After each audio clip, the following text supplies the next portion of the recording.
All right, we just got back from a shopping trip, and so I wanted to show you guys a little bit of what we bought and what we're gonna do with it. So these are whole chickens. They're usually about 5 pounds each, and these are kind of the primary meat that I feed. I'll just portion this up for the cats and the dogs, and they usually have the organs in them. It's about 75% of the time they'll have the organs, and sometimes they don't. And so I'll just divvy those up among the dogs and the cats just kind of randomly.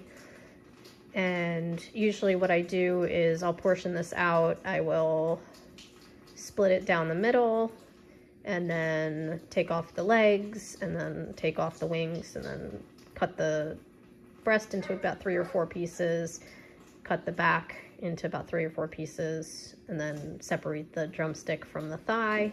And then I divvy that out between the cats and then the dogs. And we have right now only really small dogs. They're all 8 pounds and under, so we go with the smaller pieces. But if you're feeding a larger dog,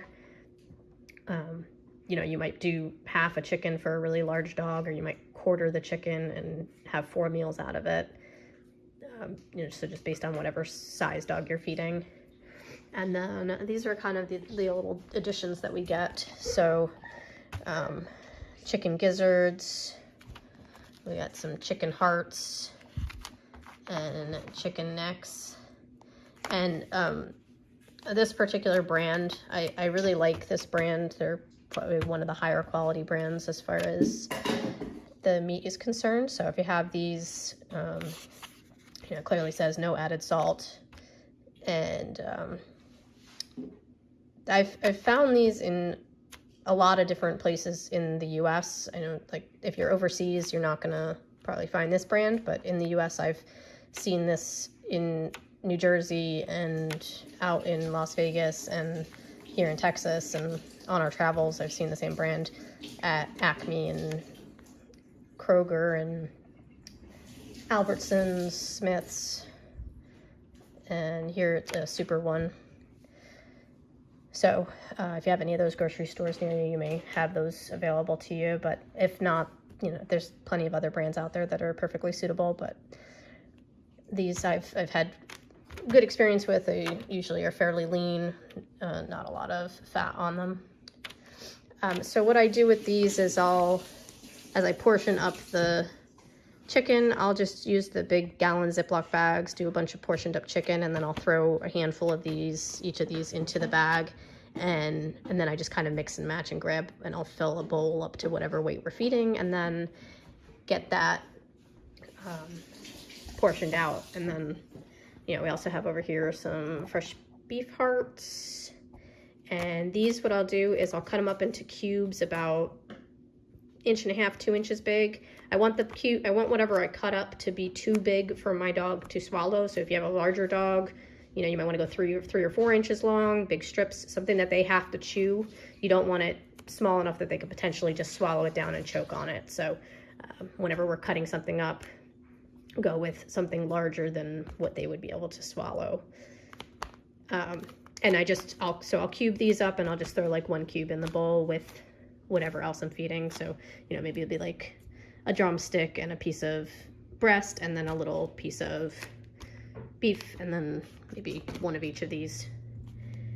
And I don't do all of this every meal. It's just kind of whatever I have on hand. I will do a piece here, a piece there, or sometimes I'll get everything at once and do a mixture.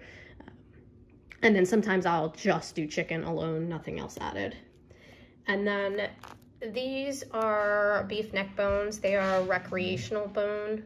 So I only get these very occasionally. You have to be very careful with these because there can be small pieces that could potentially be a choking hazard or could potentially cause an obstruction. So you only want to feed these when you can monitor them and take it away when it gets too small. So you want to be able to watch them. And so some of the bigger dogs will be able to eat the whole thing. And some of the smaller dogs, they probably won't be able to break it all the way down. So what I usually do is I actually give these to the cats. The cats like to gnaw on them. And then whatever's left I give to to my 3 little dogs because they all have very limited teeth, so they can't really do a whole lot of chewing, but they enjoy the kind of mental satisfaction of it.